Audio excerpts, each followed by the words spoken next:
The BBC is doing big things in this country. I say this because after Gen Zs were killed during the finance bill protests, no justice was taken on the rogue police officers, mostly because we couldn't identify them correctly. But the BBC has been able to find names and images of the killer cops who took out Derek Chege, Erickson Mutisia, and Eric Shiani. So in this video, I'll walk you through what the documentary captures in possibly less than 10 minutes. And with no further ado, let's get after it. First thing you want to know is that Hanifa, Babuino, and Boniface Mwangi heavily featured in the documentary, but Kasmel Mukori and pretty much anybody else in opposition was left out. It's likely that was the case because they had nothing meaningful to say, or also because ultimately no one would watch characters like Ishungwa and Osoro when they were pro the killer cops. Second thing worth noting, the BBC 3D mapped the images of Parliament on the day of the shootout, and they were able to isolate the killer of Eric. Here's the 3D imaging of the killer cop.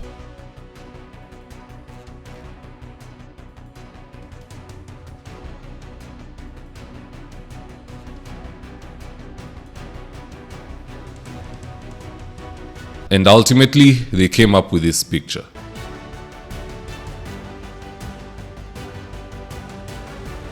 Now, how exactly did the BBC deduce the faces and names of some of the officers? Well, they cross-examined different videos and pictures based off of one video. They had seen a clip of the killer cop recorded from the back kneeling down to take the shot. Then they looked at other videos which were taken around that killer cop based on certain things in his uniform. They looked at the stock rifle that he was carrying. They looked at his matte green helmet, the tan boots, and a white shoulder patch. Na jamaa akashikwa. Once again, here's the image that the BBC came up with.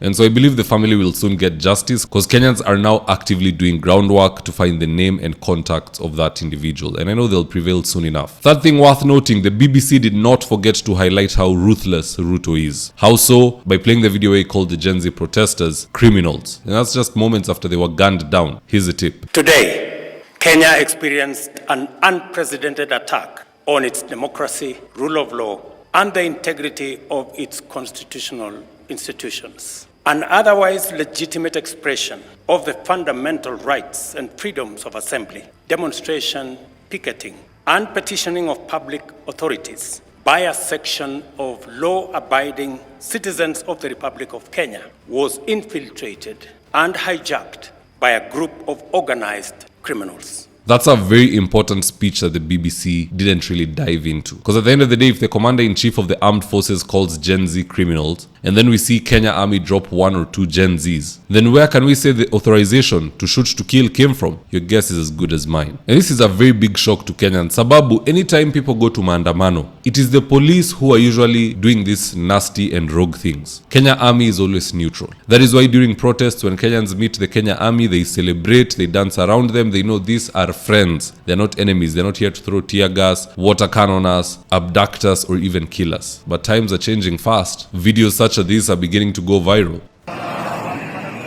Mbona hiyo ni risasi? Ona tena koko. Pige ingine. Naona ndio hiyo kati jimeruka. Ndio hiyo, anachapa live, huyu anachapa live. It's very shameful. When it comes to protesters, the number one priority is always to use rubber bullets and tear gas, not live bullets. Anywho, fourth thing on the chopping board, the Kenyan government, believe it or not, has officially banned all local TV stations from airing this documentary. Fortunately, I'm not a local TV station. On YouTube, we're allowed to talk about it. And that's exactly where people are turning to. Overnight, the documentary was at 1 million. By morning, it's at 2 million and counting. People are rushing there, taking the snippets, posting on WhatsApp, TikTok, and that's what we want. Let the information flow freely, even if they don't want it to be seen in the mainstream media. Fifth thing worth noting, this police officer on your screen right now called John Kaboy was heard urging his colleagues to kill the Gen Zs. Yes, the BBC did in fact also review audio, not just video. So kama unaongea upuzi, unashikwa. Kama ulifanya upuzi, unanaswa. That is the new trend that the BBC is setting, and we hope local journalists and media houses, especially those with the big paychecks that can do this good journalistic work, begin moving on that trajectory. Wasiuziwe uoga. Sixth thing worth noting, Babuino scored big because in the documentary he was highlighted voting no to the finance bill in parliament, and then he was filmed jumping over the fence of Bunge to help a wounded Gen Z, as you can see in these 2 images.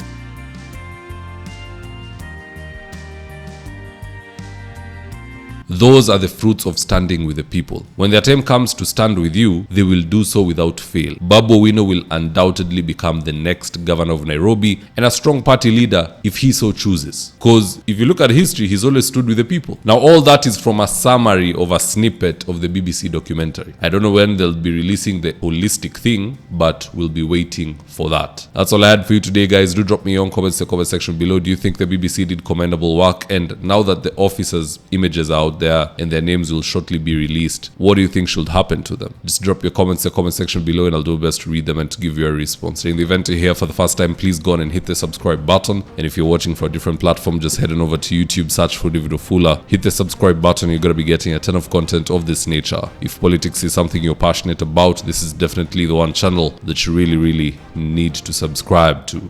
Alright guys, adios.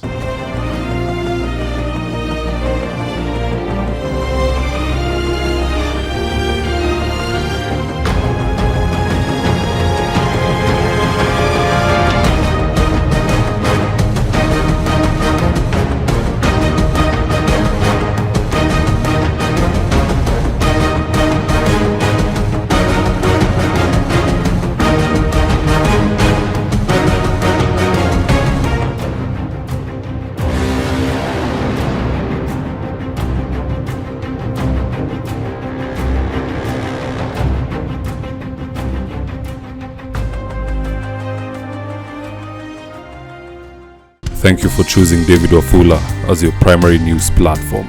We put countless hours in research, recording, and editing. By showing up each and every day to watch our videos, you encourage us to generate more videos for the viewers.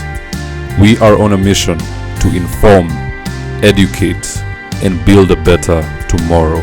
To our thousands of followers in a world full of presidents, kings, and queens, you are the real gem.